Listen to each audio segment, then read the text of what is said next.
Hola queridos alumnos, espero que se encuentren muy bien junto a sus familias. Pasemos a revisar las respuestas de la guía número 2 de la unidad 1 de lenguaje.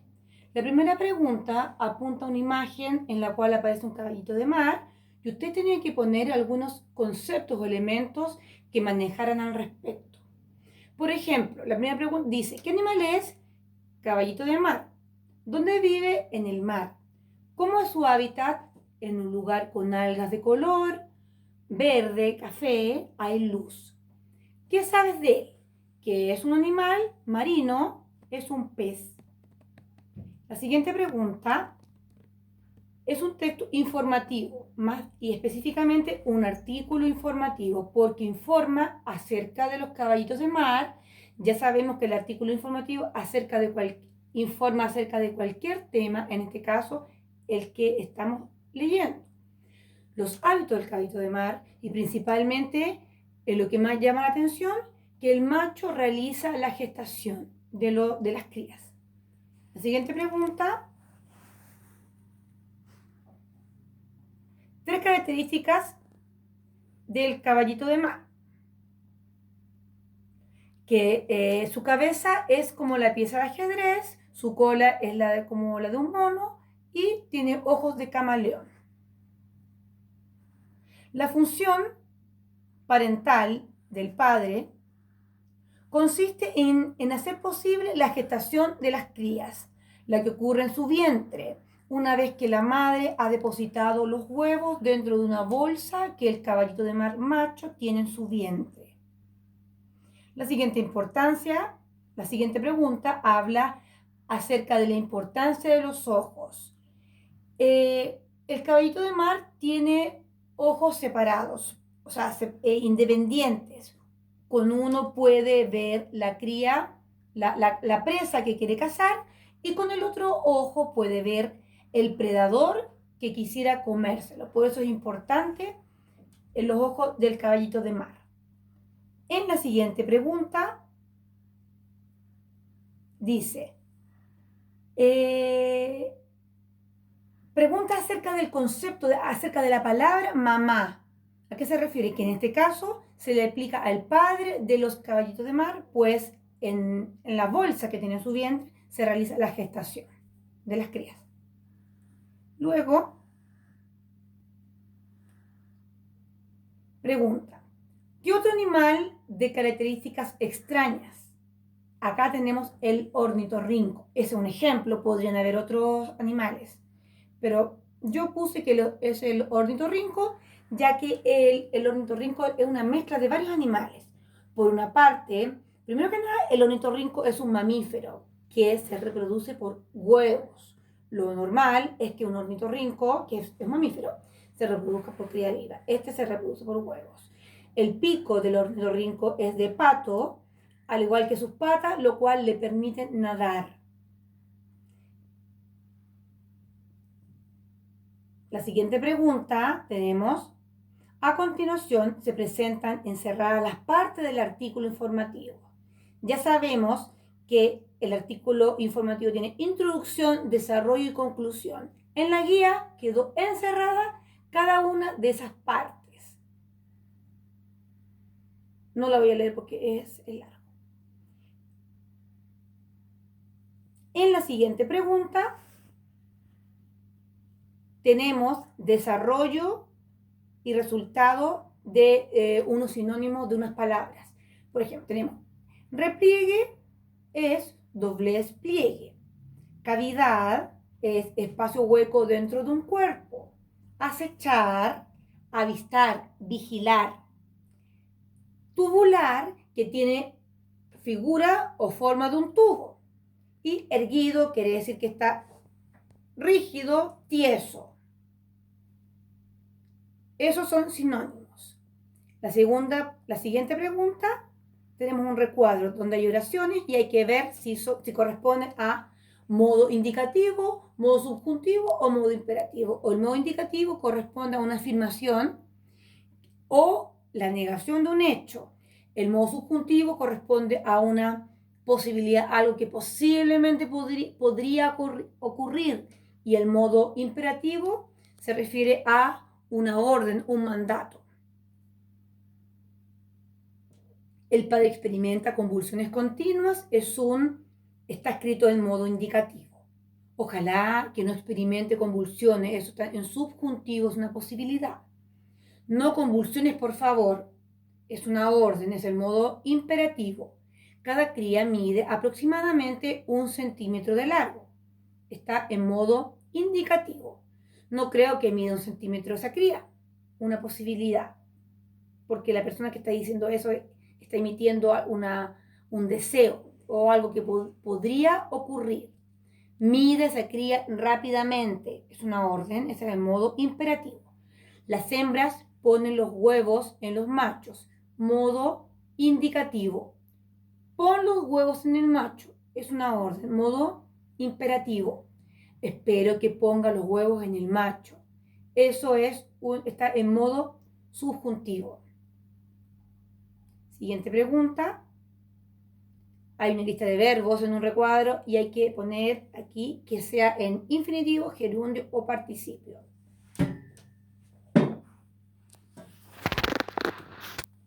Cuando un verbo está en infinitivo,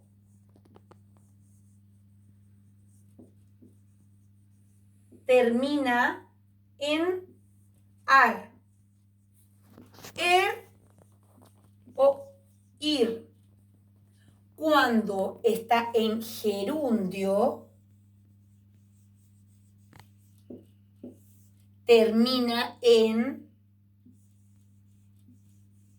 endo,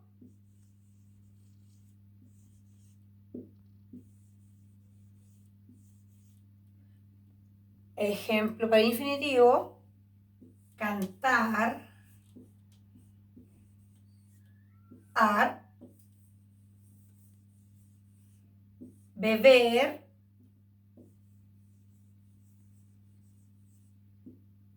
servir. Ejemplo para gerundio,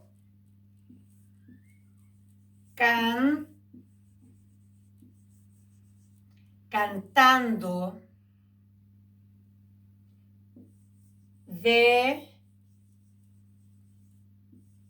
viendo y endo, sirviendo.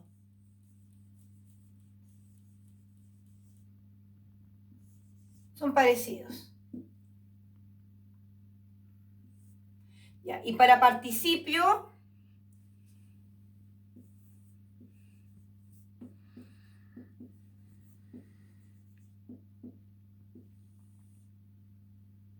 termina en ado. Por ejemplo, cantado,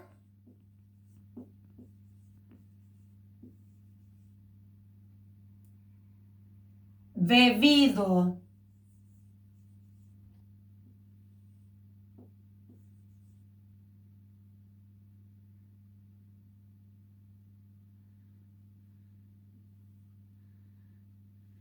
ido también. Ya. El participio puede funcionar, esto es muy importante, el participio puede funcionar como una forma verbal compuesta, por ejemplo, he cantado.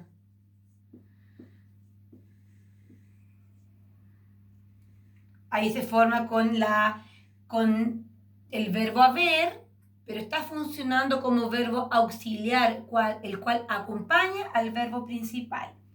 Voy a dar otro ejemplo con el verbo querer.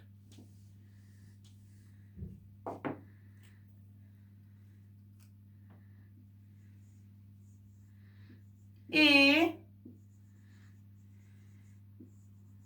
querido a mi padre. He querido a mi padre. Acá tenemos una forma verbal compuesta por el verbo haber, que funciona como verbo auxiliar del verbo principal de la oración. Pero aquí ya funciona como forma verbal, como verbo. Si yo ocupo esta misma palabra como adjetivo. Mira cómo queda. Mi padre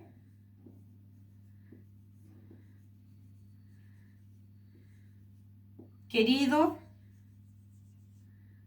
vino a visitarme. Acá ya sabemos que el sujeto llega hasta aquí. ¿De quién se habla? ¿De quién se habla? De mi padre.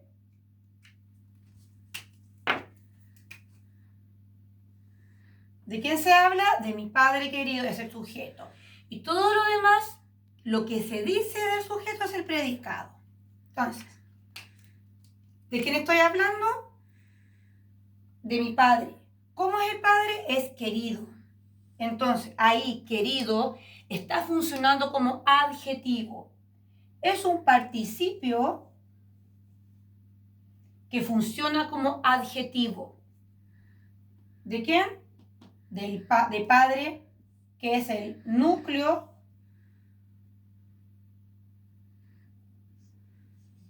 de la oración. Bien, ahí tenemos infinitivo, gerundio y participio. Entonces, volvemos a la guía. Investigar está en infinitivo, investigando en gerundio, investigado en participio, observado participio, observar infinitivo, observando en gerundio, tallando en gerundio, tallar infinitivo, tallado participio, buscando gerundio, buscado participio, buscar infinitivo, nadando gerundio, nadar infinitivo, nadado participio.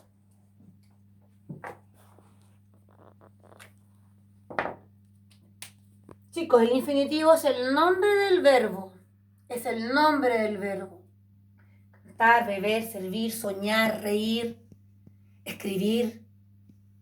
El gerundio, la acción está en proceso. Estoy cantando, estoy bebiendo, la acción está en proceso.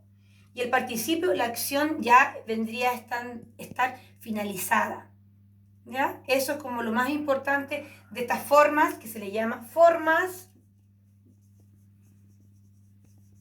no personales del verbo.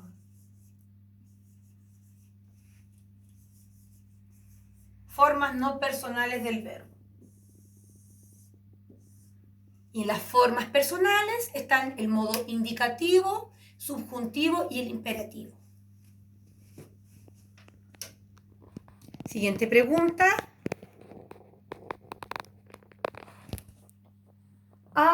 Es un recuadro, ha convertido. Ha convertido. Eso, el verbo convertido es un participio, está funcionando como una forma verbal. Lo mismo que habíamos explicado en el ejercicio anterior. He querido es una forma verbal compuesta por dos verbos, una principal y otra auxiliar. Lo mismo dijo, han convertido. Siguiente pregunta.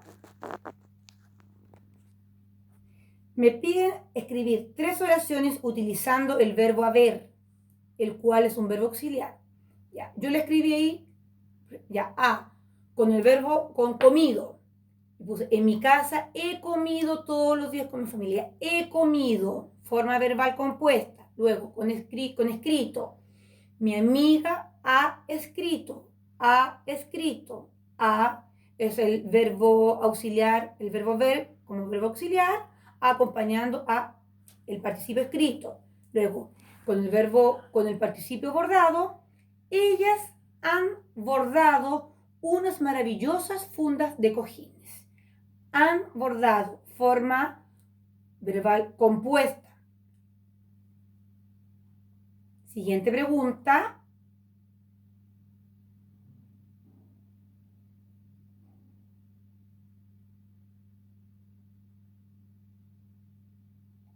La alternativa son B y C. Dice es B porque es un texto literario, es C porque es un texto narrativo. Aquí hay un fragmento, Los viajes de Gulliver. Están preguntando el tipo de texto.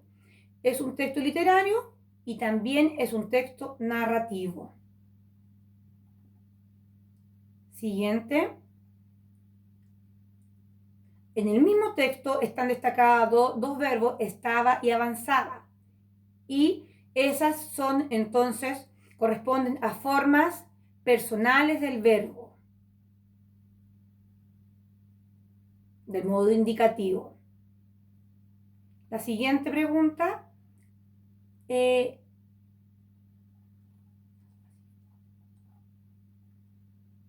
Ya, lo mismo. Los verbos tratando, persiguiendo, corresponden a gerundio, tratando, terminados en ando. Siguiente pregunta. Tenemos los verbos encontrar, calcular. Son infinitivos, terminan en ar. Siguiente pregunta. Hay una oración. De estatua parecía tan alto como la aguja de una torre. Ahí hay una comparación. Las comparaciones no solo se ven en los textos literarios poéticos, también se utilizan bastante en las narraciones literarias.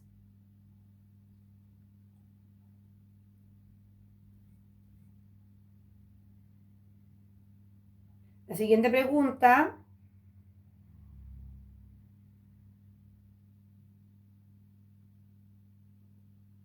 ¿Es de vocabulario contextual? La respuesta es estimar. La pregunta corresponde. La siguiente pregunta también es de vocabulario contextual y de acuerdo a... Cuando hablamos de vocabulario contextual quiere decir que yo tengo como lector, tengo que leer el trozo, el párrafo, la oración y descubrir cuál es la palabra que mejor reemplaza un sinónimo. Si me están dando los sinónimos, las alternativas, yo tengo que ver cuál de las alternativas funciona mejor con el texto. Ahora, si no tengo las alternativas, yo tengo que pensar de acuerdo al contexto, a las claves contextuales, cuáles son las claves contextuales, ciertas palabras que me van a indicar qué palabra podría yo utilizar para poder entender mejor el texto. En esa pregunta es abertura, el ejercicio 9, abertura. La siguiente pregunta está preguntando acerca de la oración. Observé que avanzaba hacia el portillo uno de los pobladores que estaba en el campo de al lado. Avanzaba. Se refiere a la tercera persona gramatical en singular él. Primera persona gramatical se relaciona con el pronombre yo. Segunda persona gramatical, en singular, tú. Tercera persona gramatical en singular, él.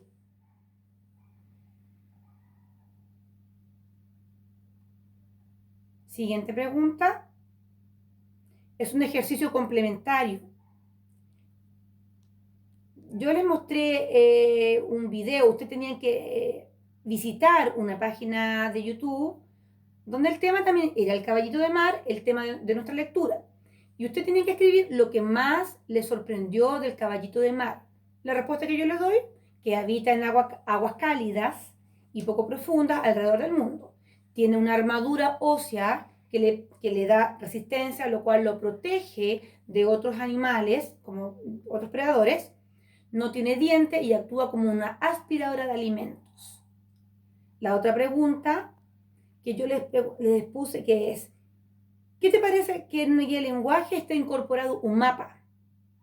Y las posibles respuestas serían, bien, porque así podemos practicar el uso del lenguaje de distintas maneras, interesante, porque hay muchos temas que se pueden aprender a través del lenguaje, o bien usted podría haber puesto extraño, porque esta es una guía de lenguaje, no historia. La siguiente pregunta en el mapa. Y usted tenía que pintar algunos lugares donde viven los caballitos de mar. En el video decía claramente que el caballito de mar habita lugares de aguas cálidas poco profundas. Y en el mapa yo les marqué con rojo algunos lugares del océano Atlántico. Y ustedes, de acuerdo a la visualización del video, tenían que haberlo realizado. Bien, Chicos, espero que esta guía les haya servido, espero que esta revisión haya sido de útil para ustedes. Véanlo y traten de aprender un poco más. Bien, me despido, que estén muy bien. Hasta el próximo video. Cariño a su familia. Hasta luego.